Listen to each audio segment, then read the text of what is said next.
Well, folks, the big news of the week, of course, is that Donald Trump has been elected to be the next president of the United States. Today on Real Estate Backstage, we're going to take a look at what a second Trump term is likely to mean for the real estate market. Now, before we jump in, if you're watching this on YouTube or if you're listening on Apple Podcasts or Spotify, please take a moment to subscribe to the show. That way you don't miss any future episodes.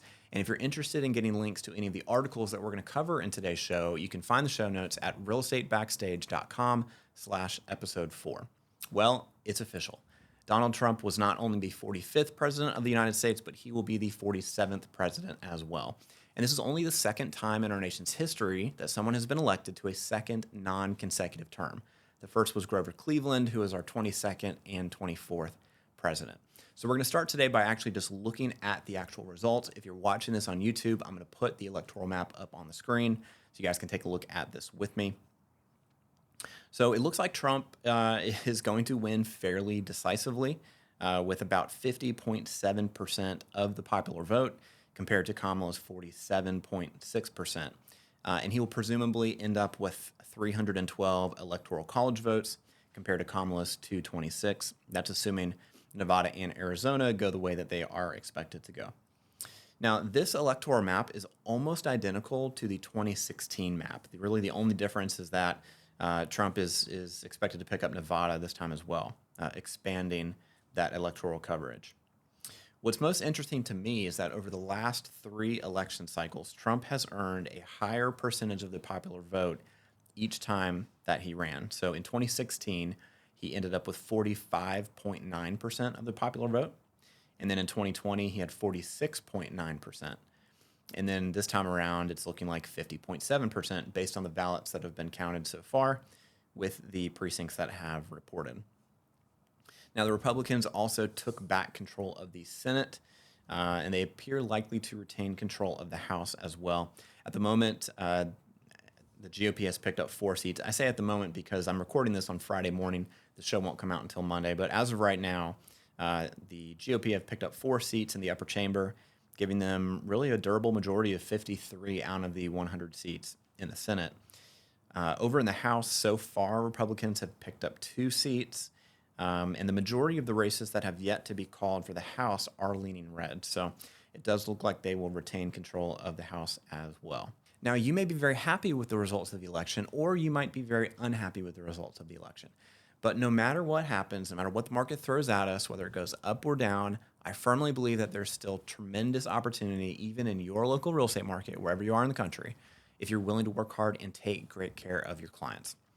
Now, no one can predict the future. I'm going to do the best I can to kind of read the tea leaves based on the data that we have available. I'm not going to go into who I voted for or why. I'm going to try to be as impartial as I can to help you understand what might be coming down the road. And it's important to note that real estate markets are local. There are certain things that happen at the national scale, macroeconomic factors that play a part in real estate markets across the country, but there are also microeconomic factors, supply and demand in your specific market, employers moving in, moving out, net migration trends, all kinds of things in your local market that are going to impact what goes on.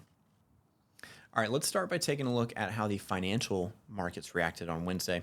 According to the Wall Street Journal, quote, Wall Street has rarely been more excited by an election. U.S. stocks capitalization rose by $1.62 trillion on Wednesday, their 5th best one-day showing ever, following Donald Trump's decisive election victory. The surge highlights the opportunity that investors, bankers, and others in finance are hoping to embrace over 4 years of tax cuts, deregulation, and economic expansion. Investors are celebrating, said Jack Ablin, chief investment officer at Castle Capital in Chicago. He was among those buying shares of smaller companies on the bet that Trump's policies will rev up the economy, unquote. Small caps did particularly well. The overall stock market did great on Wednesday, but the small caps in particular fared very well, as did shares of banks and other financial institutions. And one key reason for this is that Trump is widely to replace the current head of the Federal Trade Commission, Lena Khan. Wall Street widely perceives the current Biden-Harris administration as being very unfriendly to mergers and acquisitions. So with new leadership coming into the FTC, it is highly likely that we will see additional M&A activity in the coming years. So investors shifted capital away from bonds and into stocks. That is a sign of optimism. But that did cause bond prices to fall and yields to rise. According to Inman, quote, mortgage rates and yields on government bonds climbed sharply on Wednesday as investors piled into the stock market and assessed whether Donald Trump's return to the White House in January will fuel more government borrowing and reignite inflation. Yields on 10-year Treasury notes jumped 19 basis points Wednesday morning, hitting a high of 4.48%. The 10-year yield, a barometer for mortgage rates, had closed at 4.29% on Election Day, after a successful auction of $42 billion in notes showed healthy investor demand for government debt. Rates on 30-year fixed-rate mortgages were up 9 basis points Wednesday to 7.13%, according to an index compiled by Mortgage News Daily, unquote. So the overall theme is that investors are optimistic about the tax cuts and the deregulation that they see as being highly likely to facilitate economic growth, but they are simultaneously nervous about continued deficit spending and some tariffs that could potentially put inflationary pressures on the market. Shares of Fannie Mae and Freddie Mac both soared on the news as investors were betting that Trump, along with a Republican-controlled Congress, would resume efforts to re-privatize these GSEs. According to Inman, quote, during his first term as president, Trump began the process of recapitalizing Fannie and Freddie, which were placed in government conservatorship in 2008 as mortgage delinquencies and foreclosures climbed during the Great Recession of 2007 through 2009. But Democrats derailed the plan to privatize Fannie and Freddie after Trump lost the 2020 election. Preferred shares in Fannie Mae and Freddie Mac, which were delisted in 2010 but still trade over the counter, were up more than 70% on Wednesday, while prices for Fannie and Freddie common stock climbed by nearly 40%, unquote. Now, according to Investopedia, quote, in 2007, Fannie Mae and Freddie Mac began to take on massive losses on their retained portfolios, especially on their Alt-A and subprime investments. In 2008, the sheer size of their retained portfolios and mortgage guarantees led the FHFA and everyone else in the market to conclude that they would soon be insolvent. On March 19th of that year, federal regulators allowed the two firms to take on another $200 billion in debt, hoping to stabilize them and the wider economy. However, by September 6, 2008, it was clear that the market believed the firms were in financial trouble, and the FHFA put the companies into conservatorship. They received $190 billion in bailout funding, which was paid back by 2014. Nevertheless, they remain in conservatorship under the FHFA. Under the conservatorship agreements established during the 2008-2009 financial crisis, Fannie and Freddie were required to send most of their profits to the Treasury as repayment for being bailed out, preventing them from rebuilding their capital reserves. In 2019, however, new rules were enacted that permit Fannie Mae and Freddie Mac to keep a combined $45 billion in earnings. This was later increased.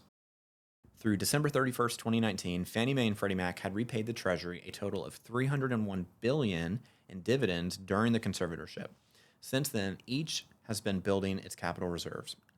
In mid-February 2024, Fannie Mae reported that its 2023 year-end net worth was $77.7 billion.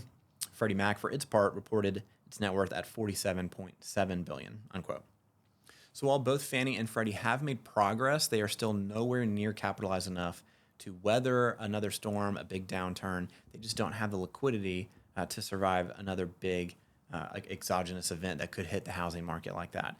According to Inman, quote, Fannie and Freddie's federal regulator, the Federal Housing Finance Agency, has estimated the mortgage giants would need a combined minimum of $319 billion in adjusted total capital to weather another big downturn.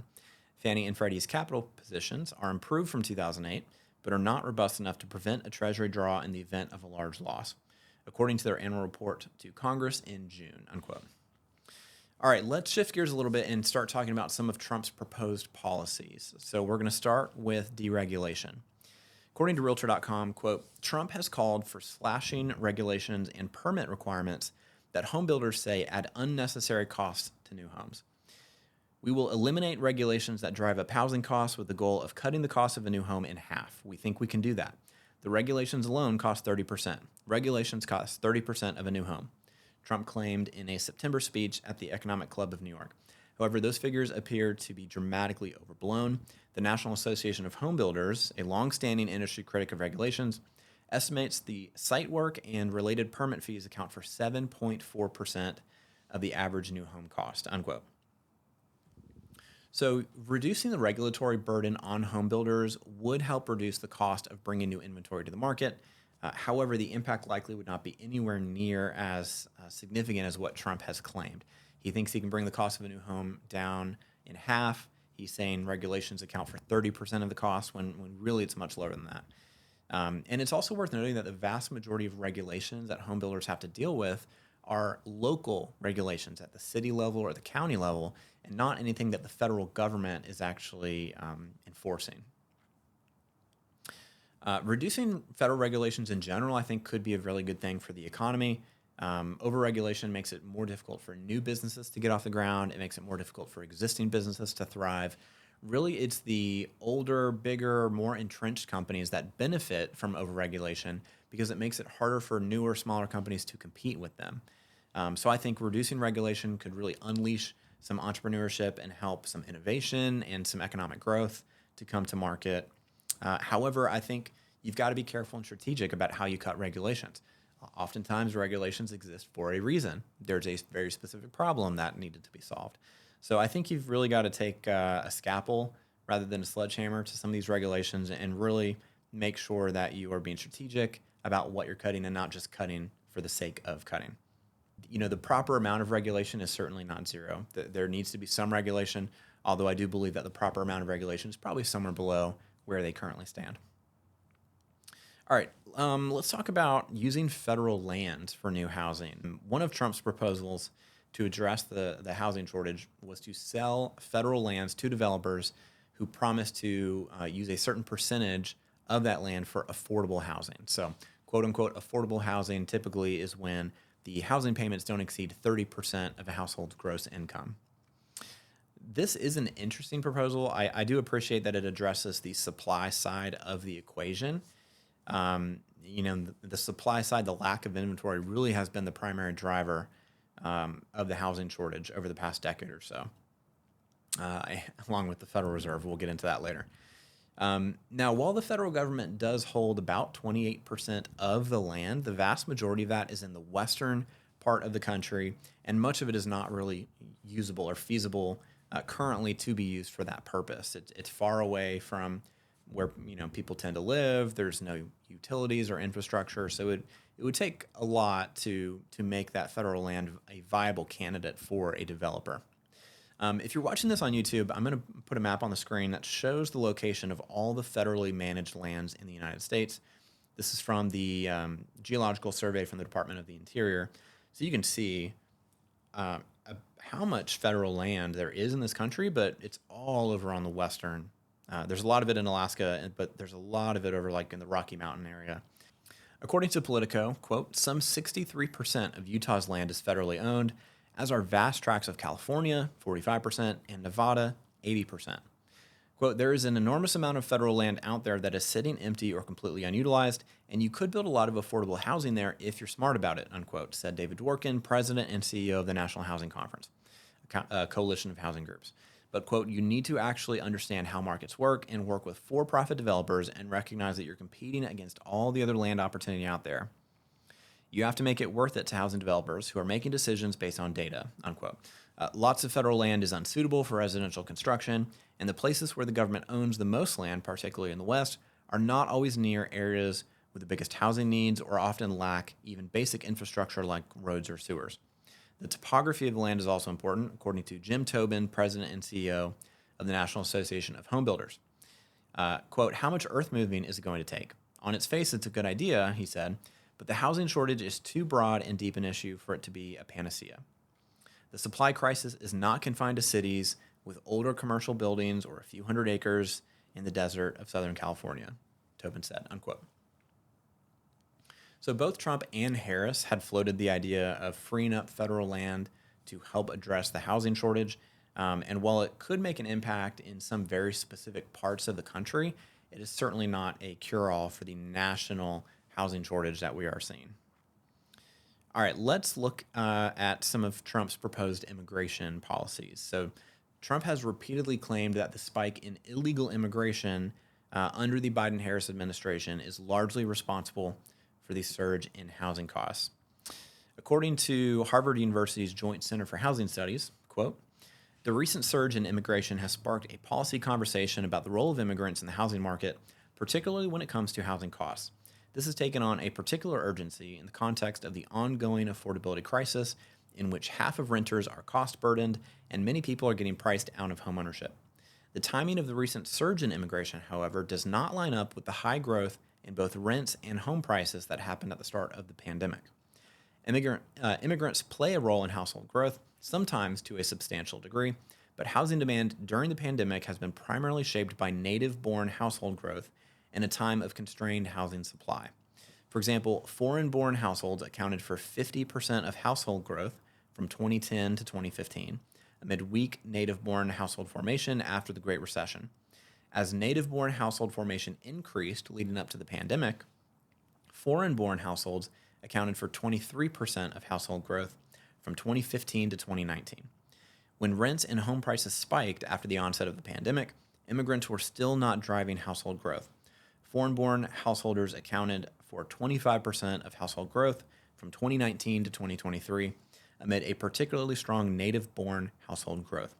As a result, 16% of all households, or 21 million, were headed by an immigrant in 2023.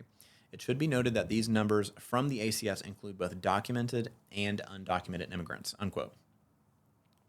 So for those of you watching on YouTube, I'm going to put a chart up here that shows the timing of the immigration spike relative to home appreciation rates.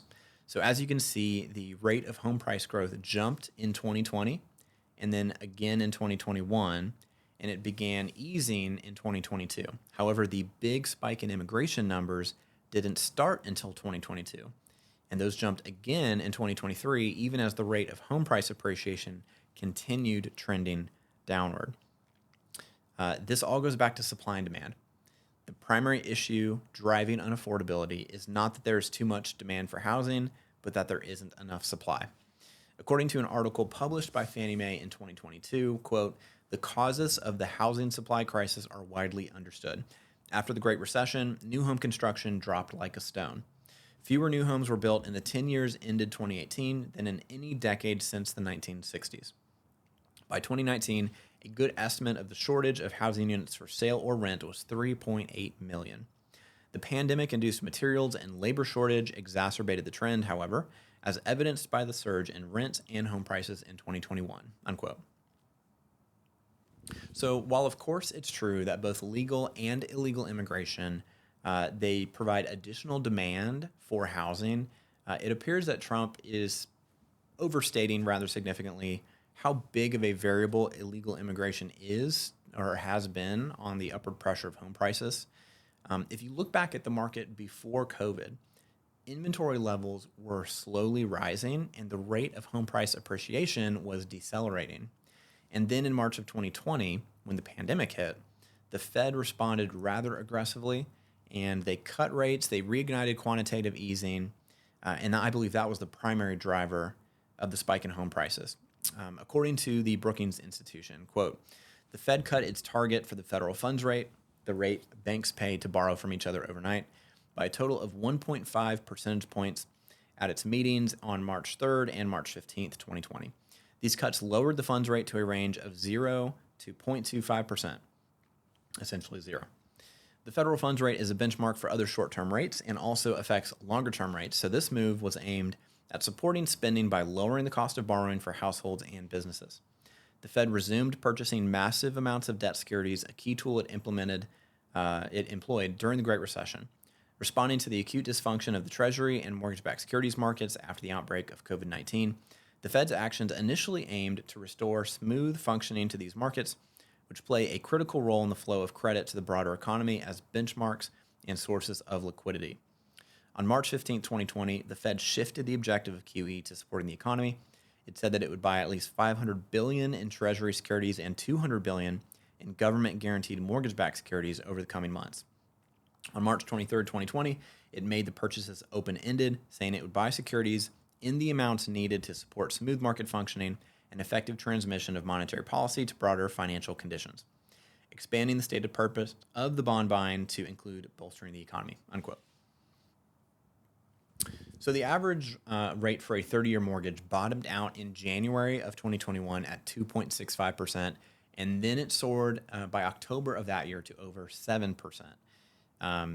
Over the course of the last couple of years, the industry has been grappling with what we call the lock-in effect, where we have all these people who either bought or refinanced when rates were at record lows, and now rates have they've gone up by so much in such a short period of time that there's a lot of people on the sidelines that want to move but have held off on doing so because it just doesn't really make financial sense for them. There hasn't been a compelling enough reason to move and give up a 3% mortgage rate if they have to get a 7% mortgage rate. All right, let's touch on some of Trump's proposals relating to deportations. So Trump has pledged to implement mass deportations, and there are some that fear that this would cause damage to the economy. Now, when it comes to housing, the construction sector in particular would be affected because illegal immigrants make up a disproportionate share of the labor force in the construction industry. So according to the Center for Immigration Studies, quote, the center's previous estimates, based on data through 2016, show that 15% of construction jobs are held by illegal immigrants. This is 3 times their 5% share of the overall labor force. There were an estimated 1.1 million illegal immigrants working in construction, unquote. So whether you believe that removing illegal immigrants from the labor force is right or wrong, the data does suggest that the housing market would be disproportionately impacted by that decision because of how illegal immigrants make up a disproportionate share of that labor force in that sector of the economy. And when you remove that under the table labor, that will kind of recalibrate the supply and demand in the labor markets, which would put upward pressure on wages and on home prices. All right, let's move on to tax policy. One of the key pieces of legislation from Trump's first term was the Tax Cuts and Jobs Act of 2017. Now, many of the key provisions of this law are set to automatically expire at the end of next year unless Congress takes action. With it looking like the Republicans are going to retain control of the House, it is likely that these will be extended. However, Trump actually has been pledging to make even deeper tax cuts during a second term.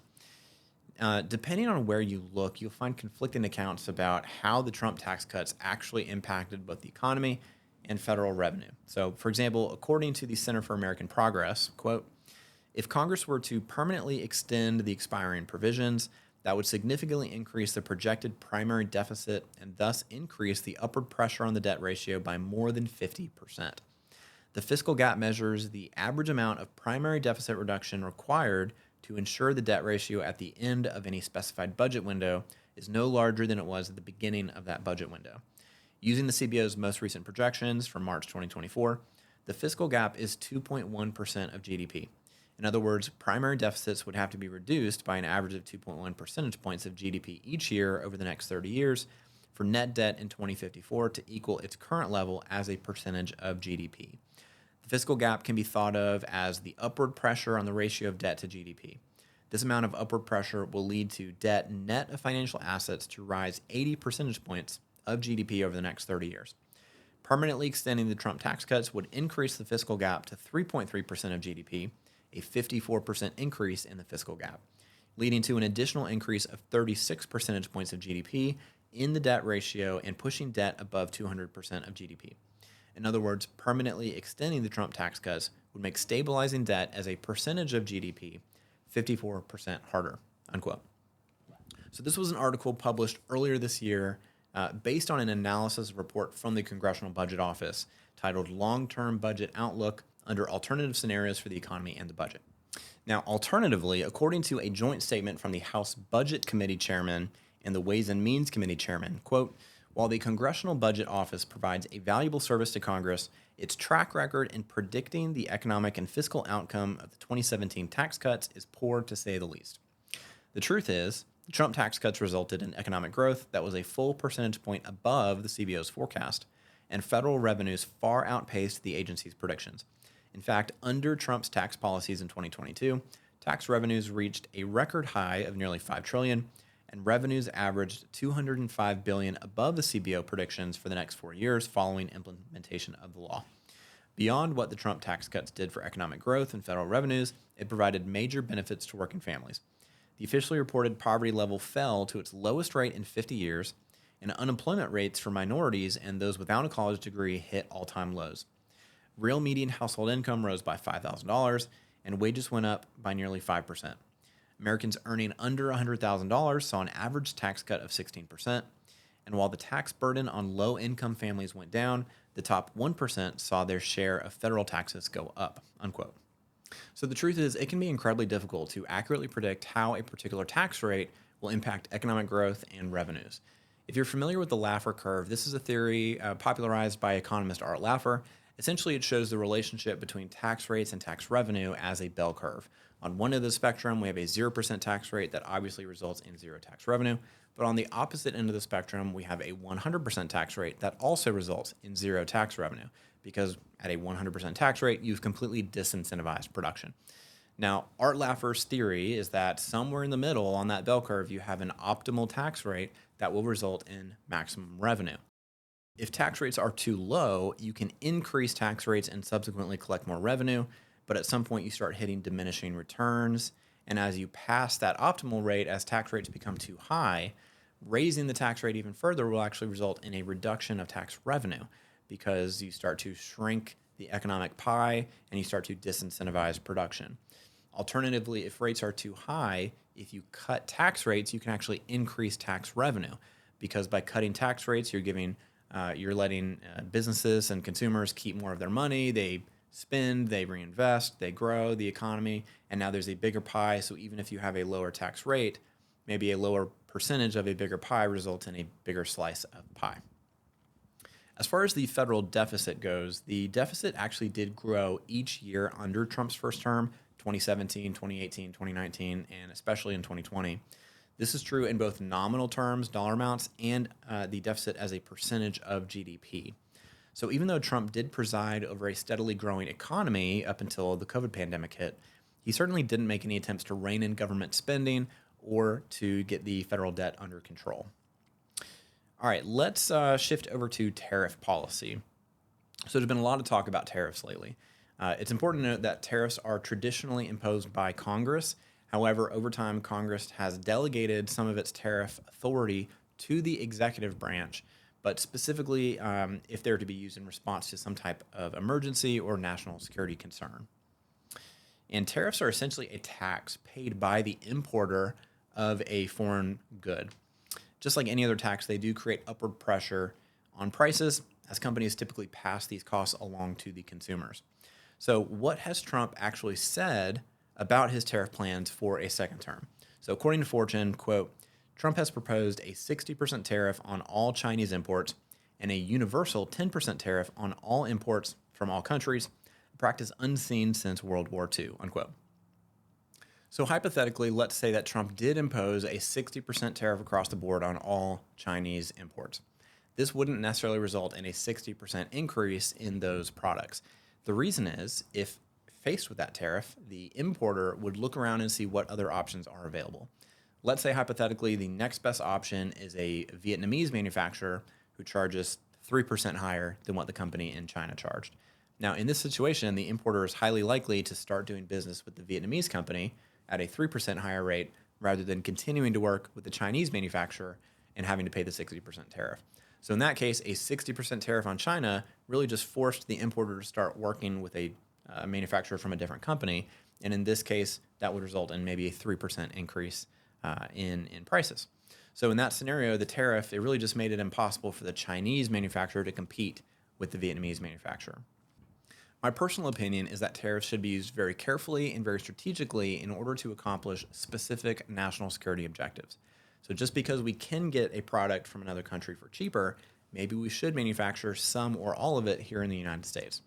For example, we are highly dependent on Taiwan for their sophisticated, high-tech semiconductor chips that are used in a wide variety of electronics, everything from cars to laptops to F-35 fighter jets and other military equipment.